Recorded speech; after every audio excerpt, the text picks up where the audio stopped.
যে সমস্ত অভিভাবক আমাদের চ্যানেলকে ভালোবেসেছেন এবং সাবস্ক্রাইব করে আমাদের দেওয়া এপিসোড আপনারা দেখছেন, শুনছেন এবং আপনার বাচ্চার জন্য মঙ্গলদায়ক পরামর্শগুলো অনুসরণ করে ভালো ফল লাভ করছেন, তাদের সকলকে আমার পক্ষ থেকে আন্তরিক ভালোবাসা জানাই।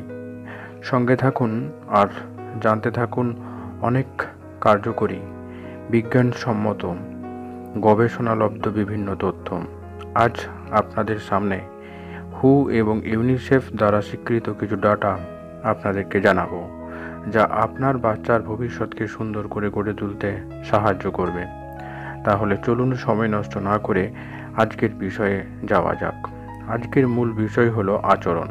মানুষের জীবনের গুরুত্বপূর্ণ দিকগুলির মধ্যে এটা সবচেয়ে বেশি মূল্যবান, কারণ শিক্ষিত হলেই তো হবে না, তার আচরণ ভালো হতে হবে। আর এই আচরণ গড়ে ওঠে একজন বাচ্চার তার মা বাবা এবং পরিবার পরিজনদের থেকেই। তবে মা বাবাই বাচ্চার আচরণ গড়ে তোলার প্রধান দায়িত্ব নিয়ে থাকেন। তারা যদি তা না করতে পারেন, তাহলে বহু ক্ষেত্রে বাচ্চার আচরণে তাদের লজ্জিত হতে হয়। তাই তাদেরকে শেখাতে হবে তাদের সু অভ্যাস এবং সুআচরণ। তারা যখন অন্যের সঙ্গে কথা বলছে, তখন তাদেরকে প্লিজ বা দয়া করে এবং ধন্যবাদ বা থ্যাংক ইউ বলতে শেখান। কেউ ভালোবেসে আপনার বাচ্চাকে কিছু দিতে চাইলে তাকে প্লিজ বলতে বলুন এবং চেষ্টা করুন কোনো জিনিস আপনার বাচ্চাকে গিফট হিসেবে কেউ দিল, তাহলে অবশ্যই তাকে থ্যাঙ্কস বা ধন্যবাদ বলতে শেখান।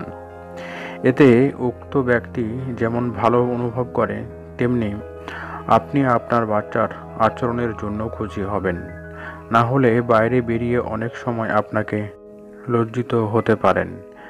কথা বলার সময় কথা না বলার অভ্যাস আপনার বাচ্চাকে অবশ্যই শেখান। সে যাতে কোনো দুজন ব্যক্তি, অর্থাৎ মা বাবা দুজন বা আপনি আর কোনো আত্মীয় পরিজন কথা বলছেন, এমন সময় যাতে আপনার বাচ্চা কোনো রকমভাবে বারবার কথা বলে দুজনের কথা বলার মাঝখানে কোনো বাধা সৃষ্টি না করে, কারণ এটা কোনো শোভন আচরণ নয়। এখানে অনেকে বলবেন সে তো বাচ্চা, এটা সম্পূর্ণ ভুল ধারণা। মনে রাখতে হবে, আপনি বাচ্চাদের যা শেখাবেন তারা সেটাই মেনে চলার জন্য বাধ্য হবে। আপনি কতটা দায়িত্ব নিয়ে তাকে শেখাচ্ছেন, এটাই সবচেয়ে বড় কথা। বাচ্চারা নরম মাটির মতো, তাদেরকে যেমন আকার দেবেন তারা তেমন আকৃতি ধারণ করবে। এই অশোভন আচরণ সম্পর্কে তাকে সচেতন না করলে বয়স বাড়ার সঙ্গে সঙ্গে সে নিজের এই বদ অভ্যাসের ওপর জোর খাটাতে শুরু করবে এবং তার পরিণতি মোটেই ভালো হবে না। এক্সকিউজ মি বা ক্ষমা করবেন। কারোর সঙ্গে কথা বলার সময় বা কোনো কিছু চাইলে তাকে এক্সকিউজ মি বলতে শেখান। কোনো বাচ্চার মধ্যে এই আচরণ দেখলে কে না খুশি হয়, কাজেই এই আচরণ অবশ্যই আপনি আপনার বাচ্চাকে শেখান। দরজা নক করে ঘরের মধ্যে প্রবেশ করতে শেখান। বাড়ির মধ্যে কারো রুমে, এমনকি বাচ্চা যখন মা বাবার রুমেও প্রবেশ করছে, তখন যাতে বাচ্চা দরজায় নক করে এবং তারপরে সেই ঘরের মধ্যে প্রবেশ করে, এটা তাকে শেখান, কারণ এটা শিষ্টাচার। খারাপ শব্দ উচ্চারণ থেকে তাকে বিরত রাখুন। মা বাবা যখন বাড়ির মধ্যে সন্তানের সামনে কোনো কথা বলছেন, খেয়াল রাখতে হবে তাদের কথার মধ্যে যাতে কোনো খারাপ শব্দ ব্যবহৃত না হয়, কারণ একটা বাচ্চা যে কোনো খারাপ শব্দ প্রথমে খারাপ বলে শেখে না।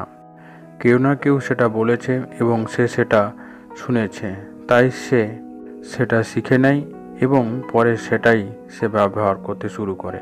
তাই খারাপ শব্দ ব্যবহার সম্পর্কে মা বাবা, আত্মীয় পরিজন সকলকে সচেতন হতে হবে। অবশ্যই শেখান সে যাতে কাউকে অপমানিত না করে, অর্থাৎ আপনার বাচ্চা যাতে অন্য কোনো বাচ্চার শরীরের রং, আকার, আকৃতি, আচার আচরণ সম্পর্কে কোনো বাজে মন্তব্য বা ঠাট্টা মজা না করে, কারণ এটা অত্যন্ত নীচ মানসিকতার প্রকাশ। বাচ্চা যখন হাঁচি বা কাশি করে তাকে শেখান হাঁচি কাশির সময় মুখ চাপা দিতে, তা না হলে সমস্যায় পড়বেন। যেমন কোনো অনুষ্ঠানে বাচ্চা নিয়ে অন্যদের সঙ্গে টেবিলে খেতে বসেছেন, তখন যদি এমনটা ঘটে থাকে তাহলে আপনার পক্ষে বিষয়টা মোটেই ভালো দেখাবে না। আপনি আপনার বাচ্চাকে শেখান যখন তার যেটা প্রয়োজন সে যাতে সেটা সুন্দর করে বলতে শেখে। কেননা অনেক বাচ্চা অনেক সময় কিছু চাইলে সে কাঁদতে শুরু করে বা রাগ করে।